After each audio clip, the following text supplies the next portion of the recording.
जय हिंद साथियों। तो चलिए आज हम लोग बात करते हैं कि संविधान हमारे लिए इतना जरूरी क्यों है।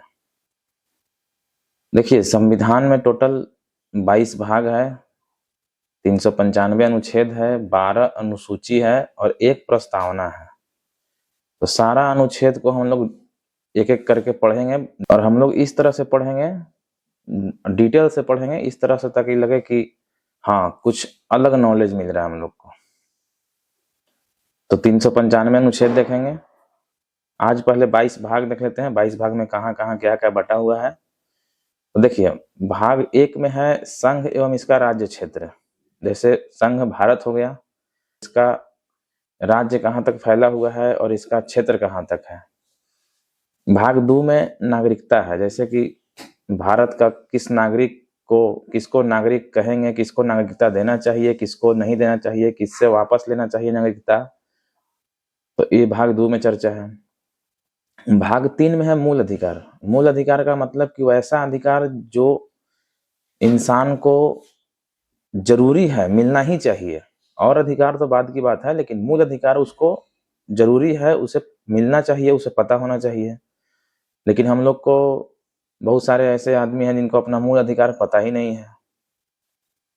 उसके बाद भाग 4 में है राज्य के नीति निर्देशक तत्व। इसमें कहा गया है कि जो नियम कानून राज्य चाहे बना सके, न चाहे न बना सके, क्योंकि ये न्यायालय द्वारा मतलब प्रवर्तनीय नहीं है। राज्य चाहे तो बना सकता है, नहीं चाहे तो नहीं बना सकता है। और इसमें एक और भाग जोड़ा गया है 4 का क। ऐसे मूल संविधान में भाग 4 का क नहीं था, लेकिन बाद में जोड़ा गया है। भाग 4 के क में बोला गया है कि मूल कर्तव्य क्या है,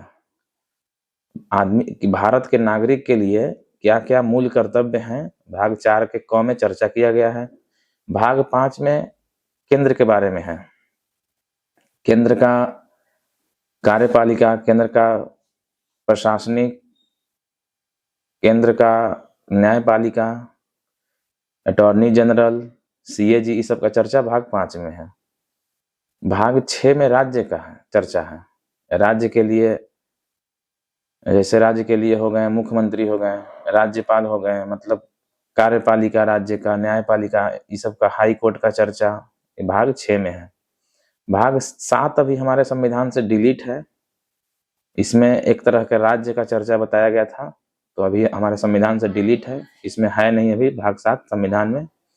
देखिए, भाग 8 में क्या है। भाग 8 में है कि संघ राज्य क्षेत्र, जैसे केंद्र शासित प्रदेश। केंद्र शासित प्रदेश का मतलब जैसे दिल्ली हो गया, पौंडीचेरी हो गया, जम्मू कश्मीर हो गया, लद्दाख हो गया, चंडीगढ़ हो गया, अंडमान निकोबार, लक्षद्वीप समूह, इसका भाग 8 में चर्चा किया गया है। भाग 9 में भी एक तरह का राज्य का चर्चा था, लेकिन उसको फिर संविधान से डिलीट कर दिया गया। लेकिन फिर से भाग 9 को लाया गया संविधान में, जो 1993 के आसपास आया, 92-93 में। इसमें 9 में कहा गया कि पंचायत का चर्चा है, 9 के क में नगर पालिका का चर्चा है, 9 के ख में सहकारी समिति का चर्चा है। भाग 10 में अनुसूचित जनजातीय क्षेत्र का चर्चा है। केंद्र और राज्य के संबंध भाग 11 में। भाग 12 में केंद्र राज्य के बीच में संपत्ति, अनुबंध, अधिकार, दायित्व और वादा का चर्चा है। भाग 13 में केंद्र और राज्य के बीच में व्यापार वाणिज्य समागम की चर्चा किया गया है।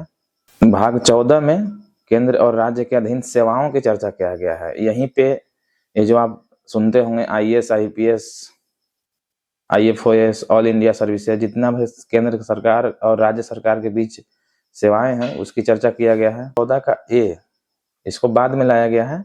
इसमें अधिकरण की चर्चा है। अधिकरण यानी कि ट्रिब्यूनल कह सकते हैं। इसको हम लोग पढ़ेंगे विस्तार से आगे के वीडियो में। भाग 15 में देखिए, निर्वाचन आयोग का चर्चा है। आप जितना भी देखते होंगे, लोकसभा का चुनाव, राज्यसभा का चुनाव, विधानसभा का चुनाव, चर्चा भाग 15 में किया गया है। हम लोग पढ़ेंगे विस्तार से। भाग 16 में कहा गया है कि कुछ वर्गों के विषय में विशेष उपबंध का चर्चा किया गया है। जैसे कुछ वर्ग हैं, उसके लिए विशेष प्रावधान का चर्चा किया गया है। तो ये भाग 16 में है। इसको हम लोग सबको एक एक करके डिटेल से पढ़ेंगे। भाग 17 में देखिए, भाग 17 में कहा गया है राजभाषा की चर्चा है। राष्ट्रभाषा, राज्य भाषा नहीं, राजभाषा। राजभाषा का मतलब होता है कि हमारे देश में जो कागज पर काम हो रहा है उसका भाषा क्या होना चाहिए। किसी राष्ट्र का भाषा, किसी राज्य का भाषा नहीं, राजभाषा की चर्चा किया गया है भाग 17 में। भाग 18 में कहा गया है आपातकाल की चर्चा है। इसी में 2-3 तरह के आपातकाल हैं। राष्ट्रीय आपातकाल, जिसको हम लोग इमरजेंसी कहते हैं, वित्तीय आपातकाल हो गया, राजकीय आपातकाल हो गया, जिसको राष्ट्रपति शासन कहते हैं। तो ये भाग 18 में इसका चर्चा है। भाग 19 में प्रकीर्ण है। प्रकीर्ण का मतलब मिसलेनियस है। भाग 20 में संवैधानिक संशोधन का चर्चा किया गया है। उस समय संविधान बनाते समय ये बात हुआ था कि आज से मान लीजिए 50 साल 60 साल बाद